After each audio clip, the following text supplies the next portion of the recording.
قال رسول الله صلى الله عليه وسلم সাহাবী আবু বকর রাদিয়াল্লাহু তাআলা আনহু বলেন, আল্লাহর পয়গম্বর বলেছেন, আলা উখবিরুকুম বিআকবারিল কাবাইর।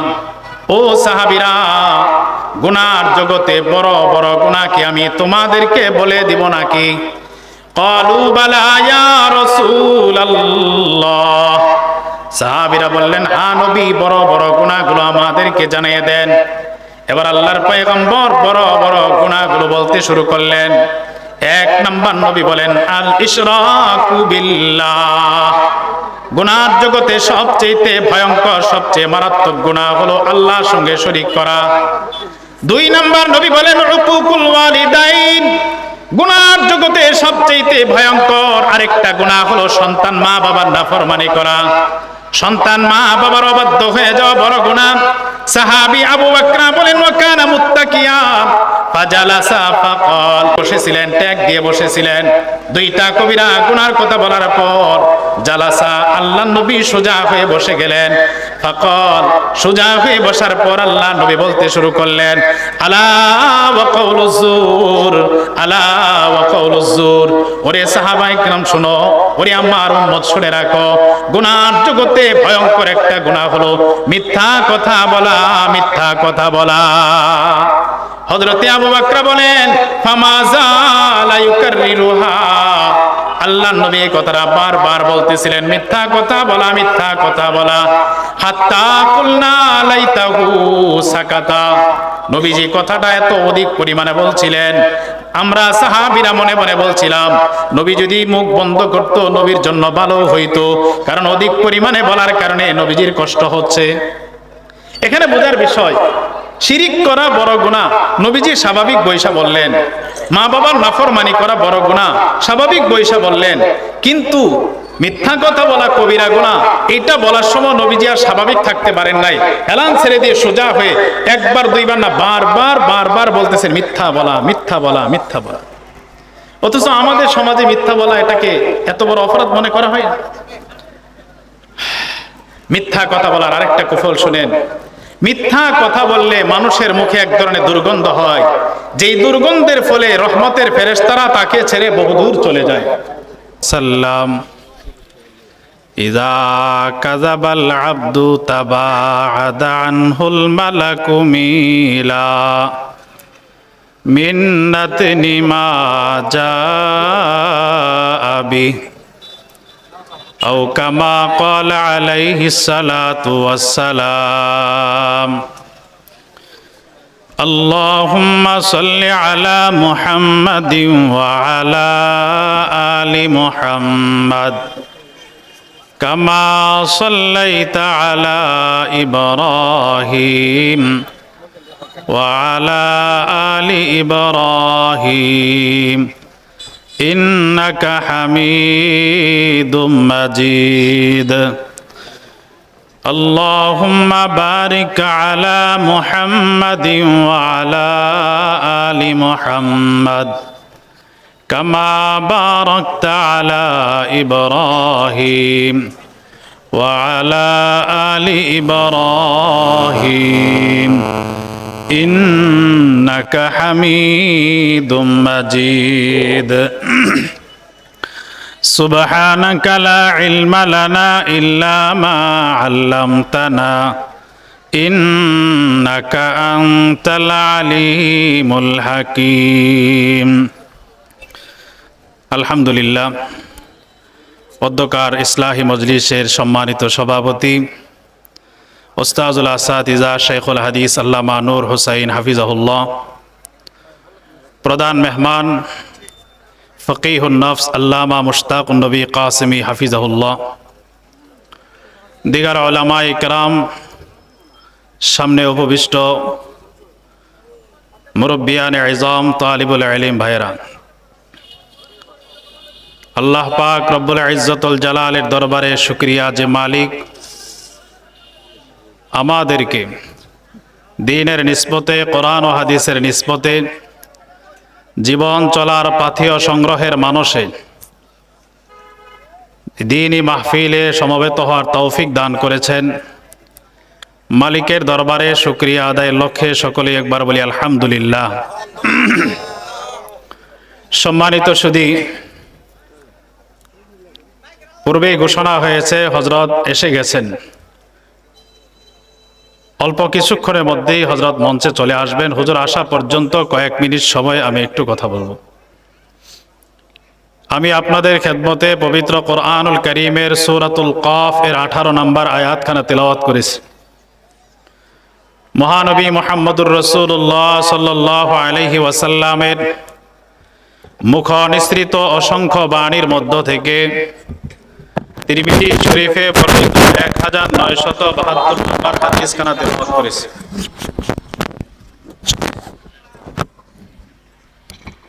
আর পেছানা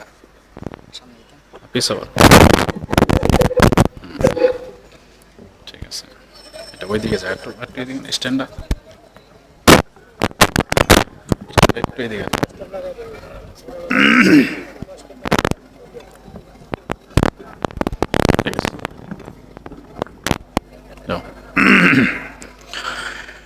আমার তেলাওয়াতকৃত আয়াত এবং হাদিসকে সামনে রেখে অতি অল্প সময়ে কিছু কথা আরজ করার আশা রাখি। ওমা তৌফিক ইল্লা বিল্লাহ। আমার তেলাওয়াতকৃত আয়াতে আল্লাহ পাক রব্বুল আলামিন বলেন, মা ইয়ালফিজু মিন কাওলিন ইল্লা লাদাইহি রাকিবুন আতীদ। মানুষ তার মুখ থেকে যা বের করে, মানুষের মুখ থেকে যা বের হয়, ভালো মন্দ সত্য অসত্য যত কথা মানুষ বলে, তার প্রতিটা কথা রেকর্ড করার জন্য আল্লাহর পক্ষ থেকে ফেরেশতা নিযুক্ত আছে। আমি আপনি যা বলি, আমাদের প্রতিটা কথা ফেরেশতা রেকর্ড করছে। কেমন রেকর্ড? ফেরেশতাদের রেকর্ড এতটাই নিখুঁত হবে, হাসরের ময়দানে এই রেকর্ড খাতা যখন খুলে দেওয়া হবে, এর সাউন্ড এমন কেন? হুজুর তো কথাই বলতে পারবেন না। হাসরের ময়দানে যখন রেকর্ড খাতা খুলে দেওয়া হবে, পাপিষ্ট বান্দারা এই রেকর্ড দেখে বলতে থাকবে, মা লিহাযাল কিতাব লা ইউগাদিরু সগীরাতাও ওয়ালা কাবীরাতান ইল্লা আহসাহা। এ কি আশ্চর্যের কিতাব! ছোট বড় কোনো কিছুই বাদ দেয় নাই, ছাড়ে নাই, সব রেকর্ড করে ফেলছে, সংরক্ষণ করে ফেলছে। এমন নিখুঁত একটা রেকর্ড চলছে আমার আপনার প্রত্যেকে। মুখ দিয়া যা বের করি, ভালো মন্দ সত্য অসত্য, পক্ষে বিপক্ষে যা বলি, সব রেকর্ড হয়ে যায়। এই রেকর্ড অনুযায়ী হাসরের ময়দানে আমার জন্য ফয়সালা হবে, হয় জান্নাত নয় জাহান্নাম। এই জন্য মুখ থেকে কথা বের করা সহজ, কিন্তু কথা বের করার আগে চিন্তা করা দরকার, এই কথাটা আমার পক্ষে যাবে না বিপক্ষে যাবে, সত্য হবে না অসত্য হবে। চিন্তা ভাবনা যদি বলি, তাহলে আমার জন্য আগামী দিনে মহা বিপদ অপেক্ষা করছে। কথা বোঝা যায়? এখান থেকে বোঝা যায় না, ওখানে বুঝলে চলবে। সময় যেহেতু সংক্ষিপ্ত, এই জন্য সংক্ষেপে বলার চেষ্টা করব। কথা বলার আগে চিন্তা করা দরকার, আমার কথাটা পক্ষে না বিপক্ষে। মুখ দিয়া কথা বের করা সহজ, কিন্তু এই মুখের কথা অনেক গুরুত্ব। সামান্য কথা একজন মানুষকে মর্যাদার আসনে বসাইতে পারে। সামান্য কথা একজন মানুষকে পাহাড় পরিমাণ ক্ষমতা আর মর্যাদার আসন থেকে জমিনের সাথে মিশিয়ে দিতে পারে। এজন্য আরবিতে একটা প্রবাদ আছে, আল-লিসানু জিরমুহু সগীর ওয়া জুরমুহু কাবীর। এই মুখের জিহ্বা আকৃতিতে ছোট, কিন্তু তার অপরাধ মারাত্মক, অনেক ভয়ঙ্কর। জিহ্বার ব্যবহার মানুষের আকাশচুম্বী ভালোবাসাকে মুহূর্তের ভিতরে ম্লান করে দিতে পারে। উদাহরণ হিসেবে যদি বলি, সহজ একটা উদাহরণ আমাদের সামনে আছে। গত বছর আমাদের দেশে সর্বোচ্চ ক্ষমতার অধিকারী একজন ব্যক্তি মুখ দিয়ে তো একটা কথাই বলছিল মাত্র, এরা রাজাকার। বলছিল না এরা রাজাকার? এই একটা শব্দ মুখ থেকে বের করার কারণে অবস্থাটা কি হয়েছে? পুরা দেশের ভিতরে একটা বিপ্লব ঘটে গেল। এত ক্ষমতার দাপট মুহূর্তের ভিতরে নিঃশেষ হয়ে যায়। এই জন্য মুখের ব্যবহারের ব্যাপারে সাবধান হওয়া উচিত। তিরমিজি শরীফের 2407 নম্বর হাদিসের বর্ণনা, عن أبي سعيد الخدري رضي الله تعالى عنه قال قال رسول الله صلى الله عليه وسلم إذا أصبح ابن آدم فإن الأعضاء كلها تكفر اللسان। এই পাশে একটা হরেন বন্ধ করুন, হরেন মুখোমুখি হয়ে গেছে, এই জন্য আওয়াজ এমন। একটা এদিকে যেটা এটা বন্ধ করে দেন প্রয়োজন, খেয়াল করে জান। তিরমিজি শরীফের 2407 নম্বর হাদিসে নবীজি বলেন, ইদা আসবাহ ইবনু আদম ফাইন্নাল আ'যা কুল্লাহা তুকাফিরুল লিসান। নবীজি বলেন, আদম সন্তান সকালবেলায় ঘুম থেকে ওঠার পর তার দেহের প্রতিটা অঙ্গ জিহ্বাকে লক্ষ্য করে বলতে থাকে, ইত্তাকিল্লাহা ফিনা, ওরে জিহ্বা, ওরে জবান, আমাদের ব্যাপারে তুমি আল্লাহকে ভয় করো। ফাইন্না নাহনু বিকা, জিহ্বাকে বলে, ওরে জবান, আমরা প্রতিটা অঙ্গ তোমার উপর নির্ভরশীল। ফাইন ইস্তাকামতা ইস্তাকামনা, তুমি যদি সারাদিন সোজা হয়ে থাকো, সঠিক পথে থাকো, আমরা সোজা থাকবো, নিরাপদ থাকবো। ওয়াইনি আওয়াজাজতা ইআওয়াজাজনা, তুমি যদি বক্র হয়ে যাও, বিপদগামী হয়ে যাও, আমরা প্রতিটা অঙ্গ বিপদে পড়ে যাব। তুমি সোজা, আমরা নিরাপদ। তুমি উল্টাপাল্টা ব্যবহার করলে আমাদের জন্য মহাবিপদ। বাস্তবিক তাই। সকালবেলা আপনি ঘুম থেকে উঠে একজনের সাথে ঝগড়ায় লিপ্ত হলেন, মুখ দিয়ে একটা কটু কথা বললেন, সেও আপনাকে একটা বলল, আপনি পাল্টা আরেকটা বললেন, সেও আরেকটা বলল। এই দুই একবার মুখে বলার পরে আর মুখের মধ্যে সীমাবদ্ধ থাকে না, এবার হাত পা দিয়ে, লাঠি সোটা দিয়ে শুরু হয়। লাঠি দিয়া যখন শুরু হয়, লাঠির আঘাত কি জিহ্বাতে পড়ে না অন্য অন্য অঙ্গের উপর পড়ে? অন্য অঙ্গের উপর পড়ে না? এই জন্য অন্যান্য অঙ্গ জিহ্বাকে বলে, তুমি সোজা থাকলে আমরা নিরাপদ, তুমি উল্টাপাল্টা করলে আমাদের বিপদ, লাঠি তো আমাদের খাইতে হবে। এই জন্য এই জিহ্বা খুব গুরুত্বপূর্ণ। তিরমিজি শরীফের 2410 নম্বর হাদিসের বর্ণনা, আন সুফিয়ান ইবনে আব্দুল্লাহ আস-সাকাফি রাদিয়াল্লাহু তাআলা আনহু قال, সুফিয়ান ইবনে আব্দুল্লাহ আস-সাকাফি রাদিয়াল্লাহু তাআলা আনহু বলেন, قلت يا رسول الله ما أخوف ما تخاف علي। হযরতে সুফিয়ান বলে, আমি আল্লাহর নবীকে প্রশ্ন করলাম, ইয়া রাসূলুল্লাহ, আমার ব্যাপারে আপনি কোন জিনিসটাকে সবচেয়ে বেশি ভয় করেন, ভয় পান? হযরতে সুফিয়ান বলেন, আখাযা রাসূলুল্লাহ সাল্লাল্লাহু আলাইহি ওয়াসাল্লাম বিলিসানি নাফসি। আমি প্রশ্ন করার পর আল্লাহর নবী নিজের জিহ্বাটাকে হাতের দ্বারা ধরলেন। সুম্মা ক্বালা হাযা, অতঃপর বললেন, সুফিয়ান, আমি তোমার এই জিহ্বাটাকে সবচেয়ে বেশি ভয় পাই। এই জিহ্বাটাকে ভয় করি, না জানি এই জিহ্বার অপব্যবহার তোমাকে ধ্বংস করে দেয়, তোমার জীবন নাশ করে দেয়। এই জন্য জিহ্বার ব্যাপারে নবীজি সতর্ক করছেন, এটা সবচেয়ে ভয়ের জায়গা, খুবই মারাত্মক জায়গা।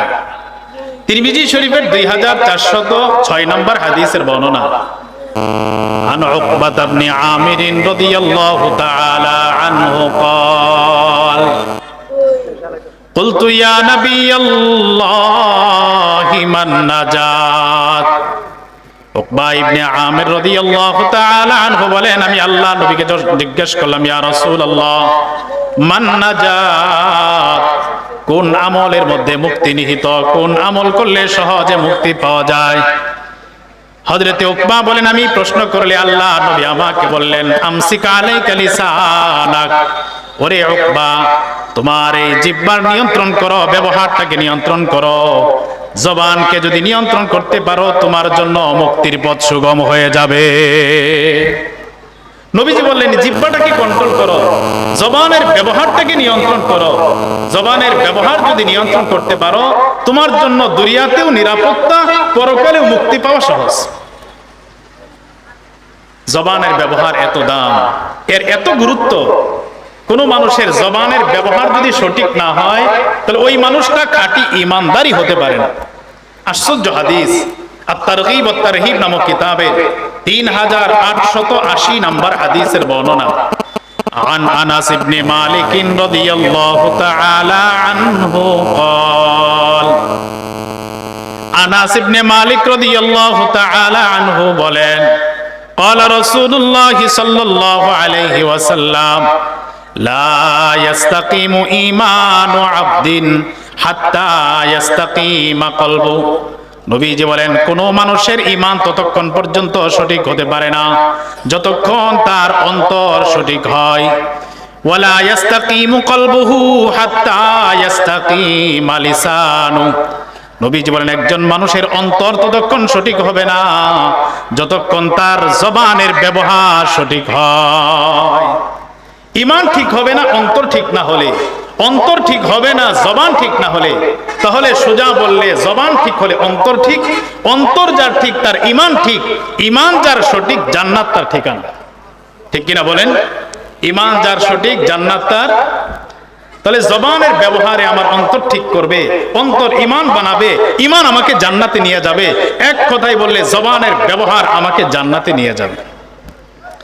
এই জন্য জবানের ব্যবহার খুব দামি, খুবই গুরুত্বপূর্ণ। এই ব্যাপারে সচেতন থাকা চাই। সবক তো হুজুর আসতেছেন দিবেন, আমি প্রারম্ভিক দু একটা কথা বলতে চাই। এই জবান দিয়া মানুষ অনেক রকমের গুনাহ করে। মানুষ কারো বিরুদ্ধে মিথ্যা সাক্ষ্য দিয়া কারো জেল জরিমানা হয়ে যায়। এই জবান দিয়া মিথ্যা সাক্ষ্য দিয়া কারো সম্পদ দখল করে নেওয়া যায়। এই জবান দিয়ে কাউকে কটু কথা বলে মনে আঘাত দেওয়া যায়। এই সব অন্যায়। তবে এর চেয়ে সহজ একটা অন্যায় এই জবান দিয়ে, মুখ দিয়ে মানুষ করে, যেটাকে আমাদের সমাজে খুব বড় ধরনের অন্যায় মনে করে না। সেটা হচ্ছে মিথ্যা কথা বলা। কি কথা? মিথ্যা কথা বলার অভ্যাস আমাদের মধ্যে আছে না নাই? মিথ্যার কিছু কিছু সূরত আছে যেগুলাকে আমাদের সমাজের মানুষ কোনো অপরাধী মনে করে না, দোষ মনে করে না। অথচ যদি কয়েক মিনিট সময় হয়, আমি এমন কিছু হাদিসের বাণী শোনাবার চেষ্টা করব, শুনলে অবাক হয়ে যাবেন যে আমরা এমন মহা পাপের ভিতরে লিপ্ত আছি। সংক্ষেপে আগে বলি, মিথ্যা কথা বলা কত বড় অপরাধ, এই ব্যাপারে দু একটা হাদিস শোনেন। 1 নম্বর হাদিস, বুখারী শরীফের 6273 নম্বর বর্ণনা। عن أبي بكرة رضي الله تعالى عنه قال قال رسول الله صلى الله عليه وسلم। সাহাবী আবু বকর রাদিয়াল্লাহু তাআলা আনহু বলেন, আল্লাহর পয়গম্বর বলেছেন, আলা উখবিরুকুম বিআকবারিল কাবাইর। ও সাহাবীরা, গুনার জগতে বড় বড় গুনাহ কি আমি তোমাদেরকে বলে দিব নাকি? ক্বালু বালা ইয়া রাসূলুল্লাহ। সাহাবীরা বললেন, হ্যাঁ নবী, বড় বড় গুনাহগুলো আমাদেরকে জানিয়ে দেন। এবার আল্লাহর পয়গম্বর বড় বড় গুনাহগুলো বলতে শুরু করলেন। 1 নম্বর নবী বলেন, আল ইশরাকু বিল্লাহ। গুনার জগতে সবচেয়ে ভয়ঙ্কর, সবচেয়ে মারাত্মক গুনাহ হলো আল্লাহর সঙ্গে শরীক করা। 2 নম্বর নবী বলেন, উকুকুল ওয়ালিদাইন। গুনার জগতে সবচেয়ে ভয়ঙ্কর আরেকটা গুনাহ হলো সন্তান মা বাবার নাফরমানি করা। সন্তান মা বাবার অবাধ্য হয়ে যাওয়া বড় গুনাহ। সাহাবী আবু বকর বলেন, ওয়া কানা মুত্তাকিয়া ফাজালাসা ফাকাল। বসেছিলেন, ট্যাগ দিয়ে বসেছিলেন। 2টা কবিরা গুনার কথা বলার পর জালাসা, আল্লাহর নবী সোজা হয়ে বসে গেলেন। ফাকাল, সোজা হয়ে বসার পর আল্লাহ নবী বলতে শুরু করলেন, আলা ওয়া কাউলুজ জুর, আলা ওয়া কাউলুজ জুর। ওরে সাহাবায়ে কিরাম শুনো, ওরে আমার উম্মত শুনে রাখো, গুনার জগতে ভয়ঙ্কর একটা গুনাহ হলো মিথ্যা কথা বলা, মিথ্যা কথা বলা। হযরতে আবু বকর বলেন, ফামাযালা ইউকাররিরুহা। আল্লাহর নবী এই কথাটা বারবার বলতেছিলেন, মিথ্যা কথা বলা, মিথ্যা কথা বলা। হাত্তা কুলনা লাইতাহু সাকাতা। নবীজি কথাটা এত অধিক পরিমাণে বলছিলেন, আমরা সাহাবীরা মনে মনে বলছিলাম, নবী যদি মুখ বন্ধ করতো নবীর জন্য ভালো হইতো, কারণ অধিক পরিমাণে বলার কারণে নবীজির কষ্ট হচ্ছে। এখানে বোঝার বিষয়, শিরিক করা বড় গুনাহ। নবীজি স্বাভাবিক বৈশা বললেন, মা বাবার নাফরমানি করা বড় গুনাহ। স্বাভাবিক বৈশা বললেন, কিন্তু মিথ্যা কথা বলা কবিরা গুনাহ। এটা বলার সময় নবীজি আর স্বাভাবিক থাকতে পারেন নাই, হেলান ছেড়ে দিয়ে সোজা হয়ে একবার দুইবার না বারবার বলতেছেন মিথ্যা বলা, মিথ্যা বলা, মিথ্যা বলা। অথচ আমাদের সমাজে মিথ্যা বলা এটাকে এত বড় অপরাধ মনে করা হয় না। মিথ্যা কথা বলার আরেকটা কুফল শুনেন। মিথ্যা কথা বললে মানুষের মুখে এক ধরনের দুর্গন্ধ হয়, যেই দুর্গন্ধের ফলে রহমতের ফেরেশতারা তাকে ছেড়ে বহুদূর চলে যায়। হুজুর এসে গেছে, আমরা সুন্দরভাবে বসি। জি, নারায়ে তাকবীর, আল্লাহু আকবার, নারায়ে তাকবীর, আল্লাহু আকবার। আল্লামা মুস্তাফার নবী হাফিজাহুল্লাহর আগমন, শুভেচ্ছা স্বাগতম। আল্লামা মুস্তাফার নবী হাফিজাহুল্লাহর আগমন, শুভেচ্ছা স্বাগতম। হালুয়াঘাটবাসীর পক্ষ থেকে শুভেচ্ছা স্বাগতম। হালুয়াঘাটবাসীর পক্ষ থেকে লাল গোলাপ শুভেচ্ছা। ইনশাআল্লাহ। রাহমাতুল্লাহি ওয়া বারাকাতুহু।